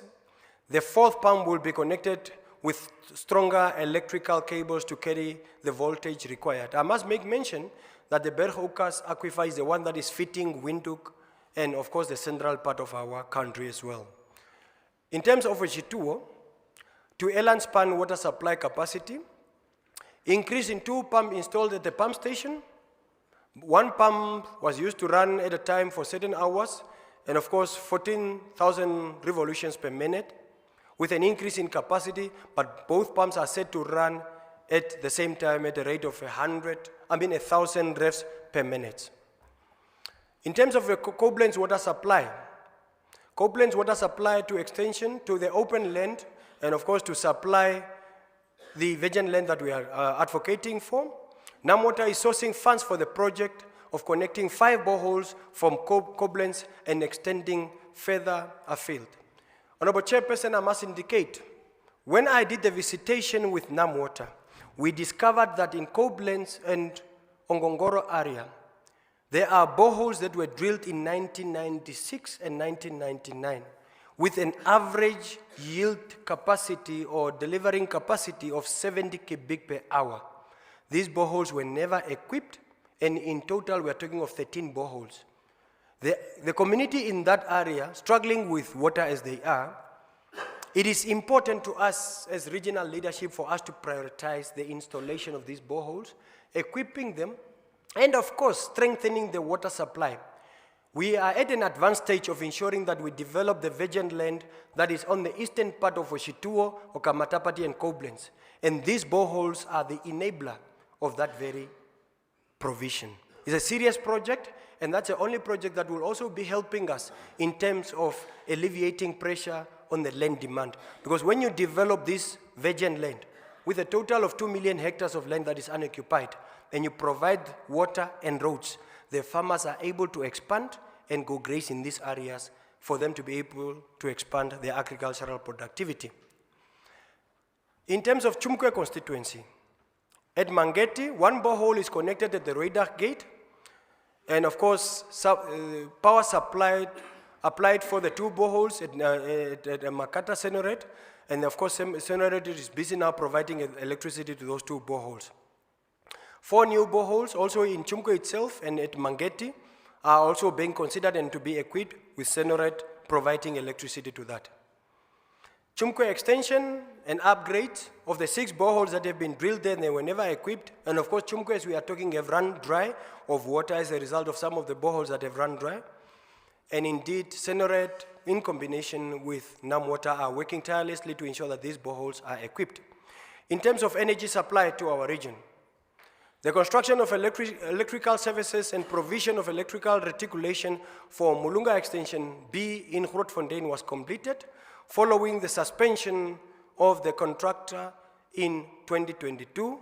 And this will provide electrical connection to 325 ervens. The project was completed at a cost of 12.3 million Namibian dollars. 45 houses in Blakisdorp in Grootfontein received electricity connection and street lights in April 2024 at a cost of 907,661 Namibian dollars. In Ombili, Phase 8 in Otjozondjupa was electrified in June 2024 at a cost of 1,883 Namibian dollars, $536. In Otjozondjupa, 21 households got electrified through Otjozondjupa Regional Council at a cost of $295,993, while 19 households in Kalkveld are in progress of being electrified. 5 built together projects and Kamapunga houses in Okakarara received electricity supply at a cost of $339,886.85. 117 houses in the Samstan or Ekunde Extension 5 in Okahanja received electricity supply of $759,781. In Otavi, New Cairo was electrified at a cost of $1,019,824.53, which was completed in June 2024. 100 houses under the Shack Dwellers Federation in Kalkveld received electricity supply at a cost of $2,163,180 Namibian dollars, and it was completed in September 2023. Ladies and gentlemen, in addition to that, 117 houses in Samstan, Ekunde Extension 5 of Okahanja, also received electricity connection at a total cost of $759,781 Namibian dollars. In terms of our roads infrastructure, Honorable Chairperson, Honorable Councillor, our roads, and of course roads infrastructure plays a pivotal role in the development of any community and region and nation. The roads in the region are facilitated through the Roads Authority and the Road Fund Administration that provides funds and technical expertise to maintain roads in towns and settlements. It is again this background and in line with the Council's strategic objective, special planning and infrastructure development that the municipality of Otjozondjupa ran an open national bid to commence Phase 2 to rehabilitate and realign sections of Rikumbi Kandanga and Heng Velemse to interlocking standards. The project is a joint effort by Council and the Roads Fund Administration, which was necessitated after the substantial damage caused by heavy laden vehicles. The upgrading of the road will serve as an alternative route to relieve the high traffic currently experienced on Dr. Libertina Madila, and includes the construction of stormwater reticulation totaling 6.2 million Namibian dollars. And as you might be aware, Otjozondjupa have been fighting very strongly to fight potholes, and these are some of the efforts that Otjozondjupa is putting in place to make sure that potholes and of course bad roads are a thing of the past. In September 2023, a tripartite agreement was signed between Road Fund Administration, Roads Authority, and Otjozondjupa Municipality, marking a significant milestone in the collaborative efforts to enhance the town's roads infrastructure. The agreement, valued at 71 million Namibian dollars, spans 3 years and aims to fund critical road maintenance and rehabilitation projects within Otjozondjupa town. At Grootfontein, a total stretch of 8-kilometer bitumen road was rehabilitated with slurry as part of the maintenance of the road infrastructure. A section of 500 meters in Semnioma Drive in Omulunga Township in Grootfontein has been upgraded from bitumen to interlock standard. The upgrade was necessary because the road was washed away by the water due to heavy rainfall that we experienced during the past rainy seasons. With the funds from the Roads Fund Administration, Otavi Council has undertaken its annual roads maintenance program for the 2023-2024 financial year. The projects included heavy blading and re-graveling of roads, patching of sealed roads, as well as road marking, with the project cost at a total of 950,000 Namibian dollars for this financial year. And of course, in this financial year, Council plans to maintain roads covering 70 kilometers in Otavi at a cost of 1,090,000 Namibian dollars. The roads infrastructure, and of course under the Roads Authority, projects that are envisaged for this year is the M0074 Grootfontein-Chumkwe Road Phase 1 from Grootfontein to Rooidag Gate. The upgrading of the tarring of the gravel road between Chumkwe constituency and Grootfontein, covering a stretch of more than 300 kilometers, is a milestone for the region, with the first phase expected to commence. However, we have been talking, Honorable Chairperson, I must emphasize, considering that some of us are saying that this is our last SORA, the road of Chumkwe to Grootfontein and back is a strategic and social road that is aimed at connecting Chumkwe to the center. And when you look at the traffic flow and of course the needs of socio-economic advancement in that area, it is of grave importance that we need to prioritize at the regional council level, roads authority level, and the Ministry of Works and Transport the serious consideration of upgrading this road, because it is only through upgrading such a road that you are able to attract investment and development into the areas of Chumkwe. And it is important that we as leaders need to advocate for this road wherever we find ourselves going forward. M0112, Hoogveld Otjozondjupa. 5 million was made available by the ministry for the design of the road. The tender for the design will be out end of August. This is one of the key roads that is coming from Otjozondjupa, from Okahanja, all the way through Hoogveld to Otjozondjupa. This is a strategic road that is going to shorten the distance of those that are going to Grootfontein who do not necessarily have to come through Otavi. And indeed, it's also the way of redirecting the economic flow of our region, in which during this very road, upon completion thereof, Otjozondjupa will be booming and become an economic hub where you are able to put filling station, truck ports, accommodation facilities to accommodate those that are coming through that. We have serious feedlots in the Hoogveld area, of which the road usage by these very trucks dictates that we need to upgrade that gravel road to a high standard, low volume seal, or to a total bitumen standard road. And that is important that we need to advocate for that, because it is an economic road of our region and it is a priority. The Okakarara Copelands Road, M0017, the contractor has so far re-gravelled 38.5 kilometers. As you might be aware, at the beginning we had experienced problems with this road in terms of finding suitable material.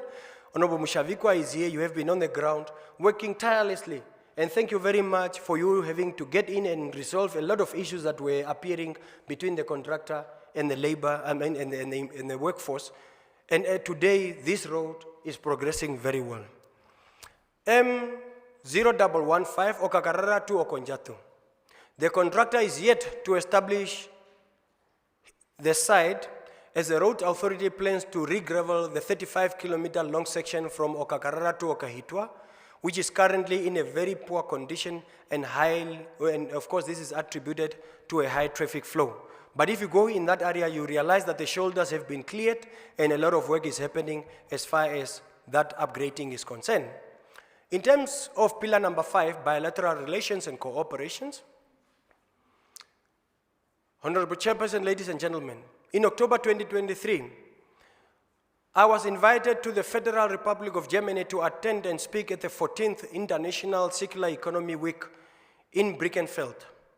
The Circular Economy Week is an annual event that brings together key business and government decisions makers, as well as financial institutions and technology suppliers. The ICE is also a dedicated knowledge event that provides institutions the opportunity to share with the international community their experiences, expertise, knowledge, and achievements in the areas of renewable energy and sustainable resource management and green business. It also serves as a platform to connect global leaders and like-minded professionals in the respective domains. The organizers of this event intend to hosting a circular economy week here in Otjiwarongo, first of its kind in Africa, and the targeted venue is Otjiwarongo in Otjozondjupa region. Honorable Chairperson, Your Worship, the Mayor of Otjiwarongo, your region and your town is attracting activities and events.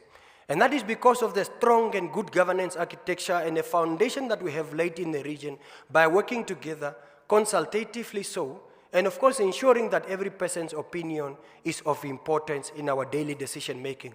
We need to continue doing that and promoting Otjozondjupa region, not only to be any other region, but indeed to live up to its name, the great and mighty, divinely blessed region of Otjozondjupa.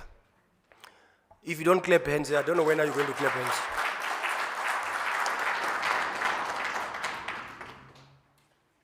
In July this year, I was invited to participate as a speaker and a distinguished honorary guest during the 9th African Leadership Magazine African Summit in London, with a specific focus on Best Performing Governors Yearbook of 2024. That was in London, with the theme of Africa Unleashed, Navigating Disruptions, Enhancing Opportunities as a key participant in this inclusive segment of the 9th ALM Africa Summit.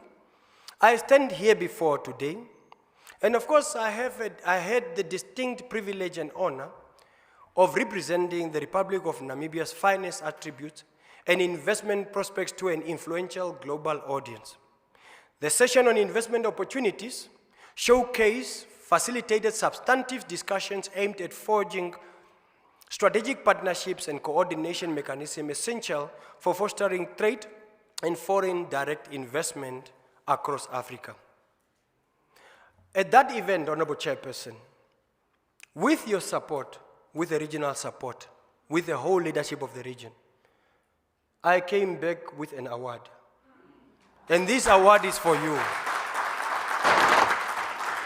I came back with an award. They are asking where is the award. So we'll show you the award after this. And that award is an important milestone in testifying the strength of our democracy, in testifying the functionality and efficiency of our governance, the good coordination and working relationship. But it doesn't end there. Because as I got off the stage, I was called back again to another event. And I received a second one, which is known as a special congressional commendation from the Georgian House of Representatives from the USA. That is also your award. I dedicate that to the region.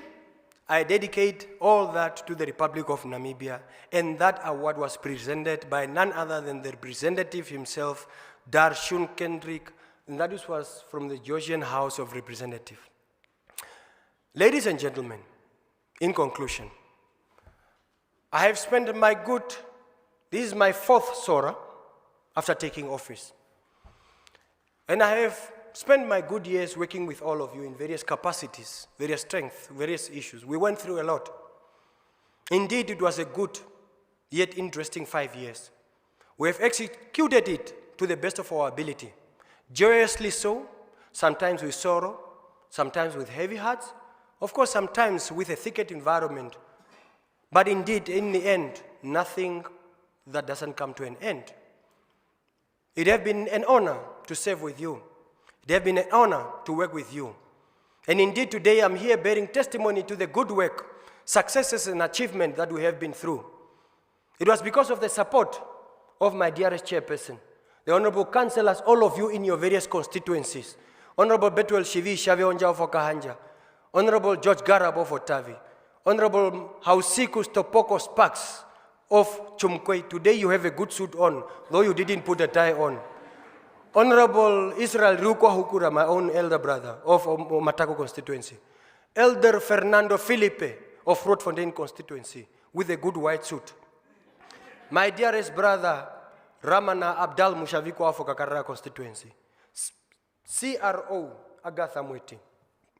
Though we know that your term has come to an end and you are about to exit and you are feeling like you have to go, your contribution to this region has been valuable.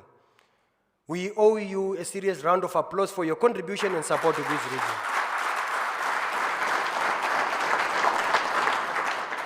We know that you are still capable and you are still able to deliver. We will be calling upon you. We will be having you in our guidance and in our execution because your mind, your knowledge and experience is a great benefit to all of us. Honorable Chief Kambadembe and all the chiefs of our region, in absentia is Chief Arnold, Chief Bobo, and all my entire traditional authority leaders, whether recognized or not. My head goes off to all of you for your support, for your dedication, for your commitment and hard work that we have executed and carried ourselves in. It was not an easy task. At the beginning, we found that the region was actually in somehow there was a serious disconnect as far as traditional authority and government working is concerned. Today we are sitting here holding hands and saying, let's march on. My dear local authority councillors, you have been doing your level best. I know that at the beginning it was tough when most of you took office back in 2020. You were all wondering what kind of terrain are you entering into. With all sorts of things, some people when they take the mic, they will breathe heavily. Others will break all sorts of words. But today, my dear leaders, you are molded and polished diamonds, and I have learned a lot from you. Today, my councillors, you decided to wear pink. The mayor is having pink. Tavi is having pink. All of you is pink. So it's a pink day. So thank you to all my local authority councillors, and indeed to all of you. Men and women in uniform, God bless you all. Thank you for everything that we have been through for the past good years. Heads of departments. Finally, I wanted to say, Otjozondjupa region have registered 107,000 and of course, 153 Namibians in terms of the voters registration. Our expected number initially was 120,057. We have achieved a total of 89% registration rate. Clap hands to yourself. And out of that, I must indicate, Otavi has attained 99% registration.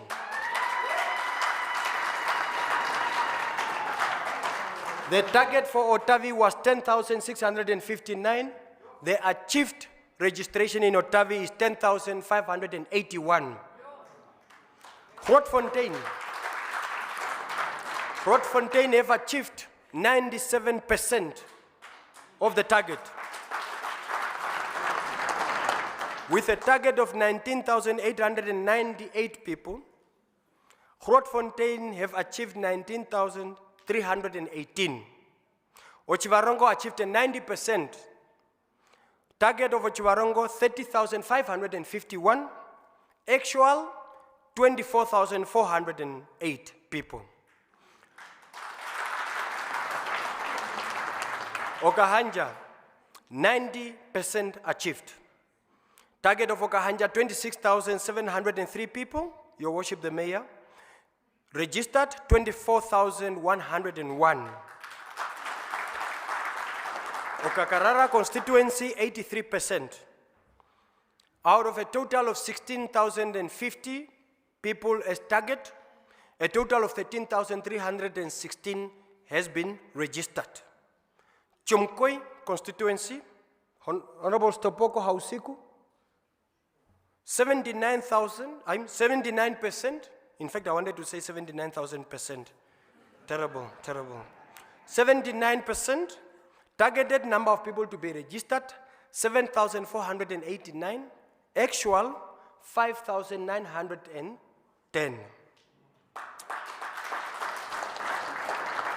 Omatako constituency, 75%. Targeted number, 8,707. Actual, 6,519. Honorable Hukura nearly collapsed. Yeah. So in conclusion, Otjozondjupa remains a region of excellence and choice. It remains a blessed region, a divinely blessed region. I don't want to debate between Governor Shea and Governor Neville whether it's great or mighty. Take it upon me that indeed it was in the Otjozondjupa region where the Corrupt Peace Treaty was signed. And that was on the 1st of July in 1919. And that was the surrender of the German army to the South African army. In 1920, a monument was put at Corrupt. Fast forward. That was Otavi, yes? That was in Otavi. Fast forward. In April 1989, a declaration was signed at Mount Echo. This declaration is the one that paved the way for the signing of the independence of the Republic of Namibia. That is after a long and bitter struggle that was waged for the freeing of the Republic of Namibia. So we are a historical region of significance, and of course to the council already. But in fact, it was also your birthday. So on that one, I would want you to come so that we can give you a birthday gift quickly. Yes.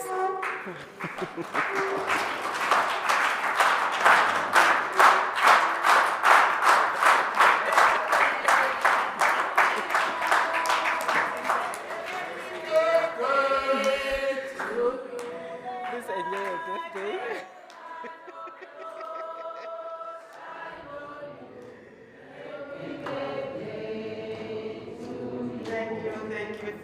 Thank you. On that note, can we remain standing, please? And then I will ask Honorable Ukura to close our special council meeting with a prayer. Thank you.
Thank you. On that note, thank you for everyone that came. The meeting is adjourned.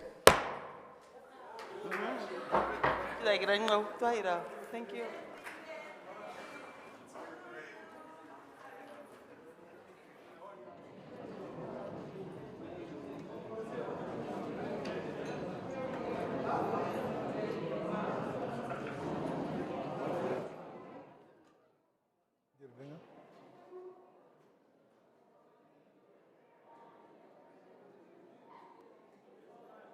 Oh, and that was the governor of.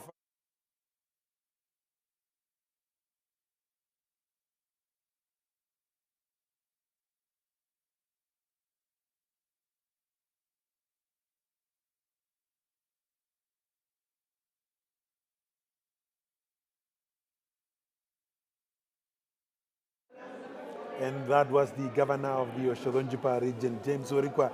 He made it sound like it's a goodbye. Whether it is a goodbye or it's a see you later, we will still have to find out after the election as to where things will head. But what we've heard from the governor's speech, really, infrastructure and roads obviously took precedence.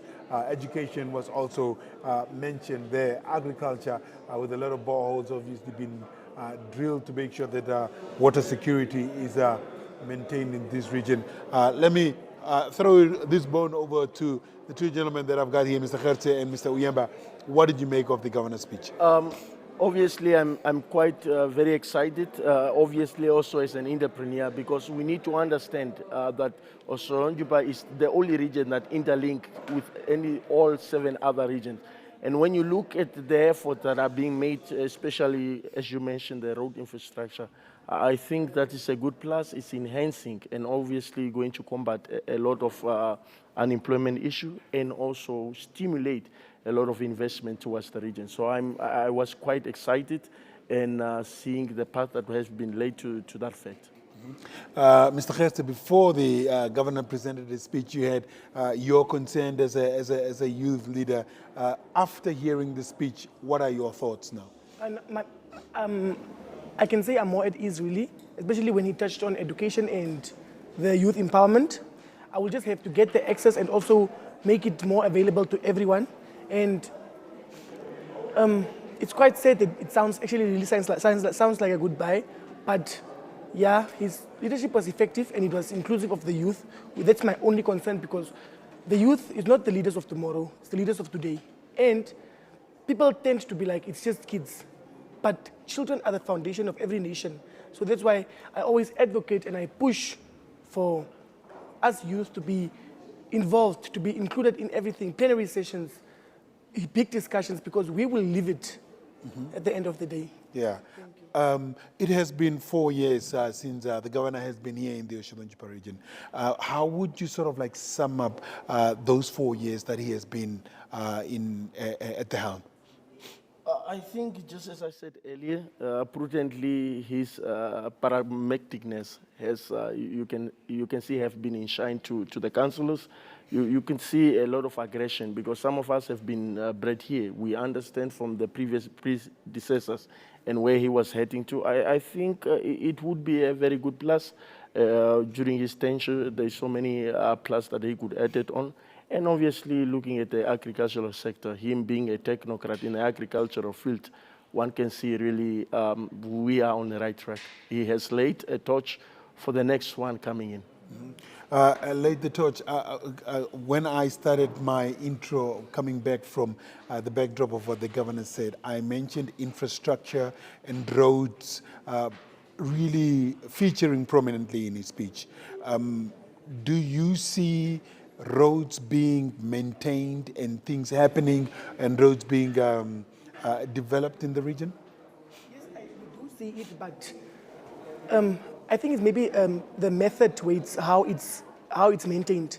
The problem is they just, I'm not very strong in the technical area, but let me say, they just try to cover the pothole instead of making a new one. And then in rainy seasons, it goes away again. That's the problem.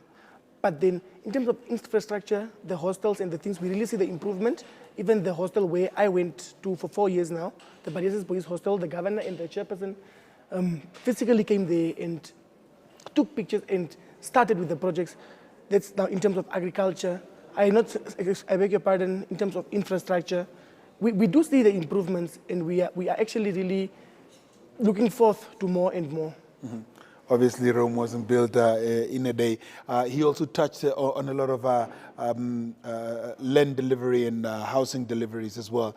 I understand that there are some memorandum of understanding between the National Housing Enterprise and, for example, the Grootfontein Town Council to be able to build more houses there.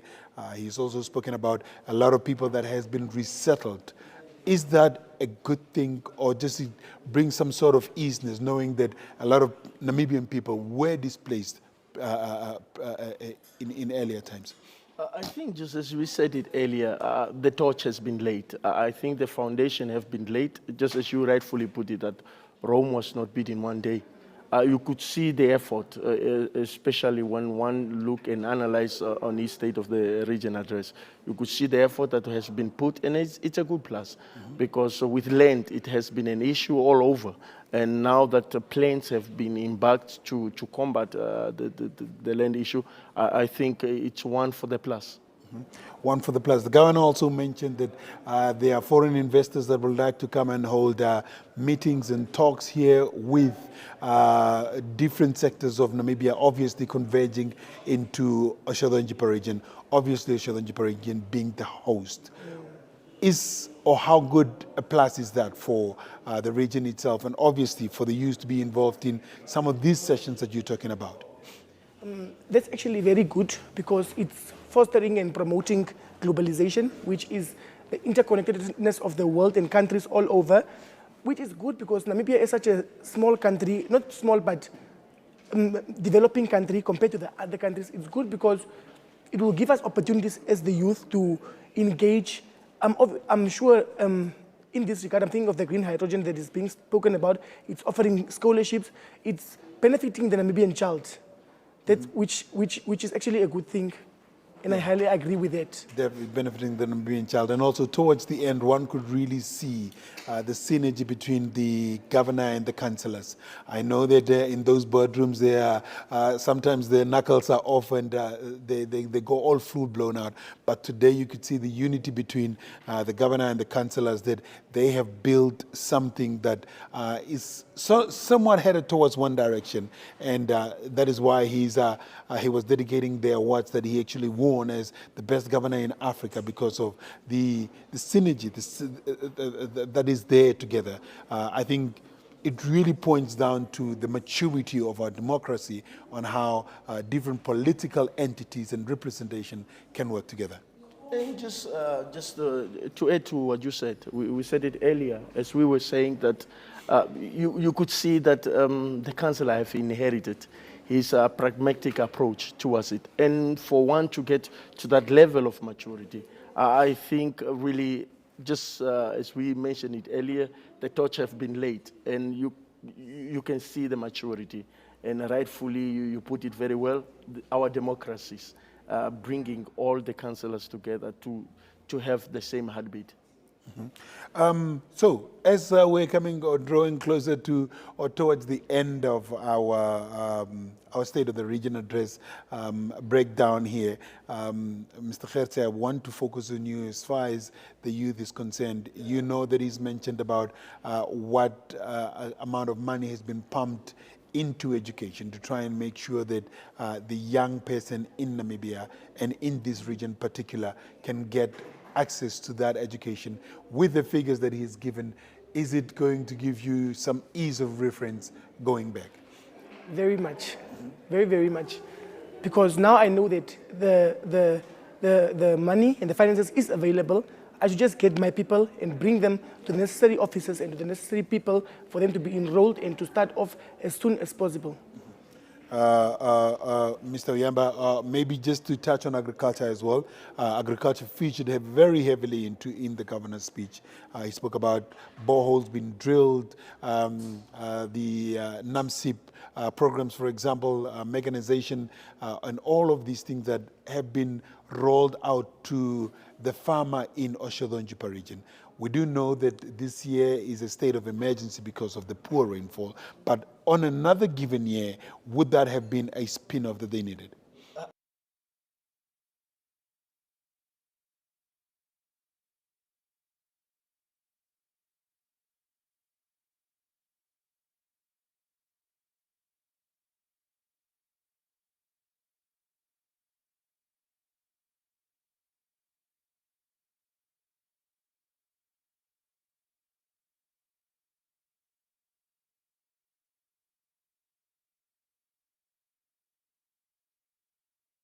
See that the integration from all other sectors into agriculture, and obviously trying to source on the food security. Really, I'm throbbing. I'm throbbing with excitement on what have been laid, the foundation, and one can see that the mighty great Otjozondjupa region is having a forward-moving vehicle. Okay. Well, Mr. Uyamba and Mr. Gertze, thank you so much for joining me here today. Good. And those were my analysts today taking us through the speech of the governor of Otjozondjupa region, James UERIKUA. Really touched on a lot of things: infrastructure, roads, and more roads. Education was also touched on. And if you're finding yourself passing through the Otjozondjupa region, specifically in Chiwarongo, the Biomass Expo is taking place here, where there's a lot of mechanization machines turning wood into charcoal and pellets and all of these good stuff. Even the Charcoal Association is here. Once you go there, you'll be able to find yourself some toothpaste and some soap made all the way from charcoal. Apparently, it's good to exfoliate your skin. That will be it from our team. We'll be seeing you again next week, Thursday, when we will be in the Erongo region with Neville Andre Tope. And for myself, Leslie, and the team here, it's bye-bye.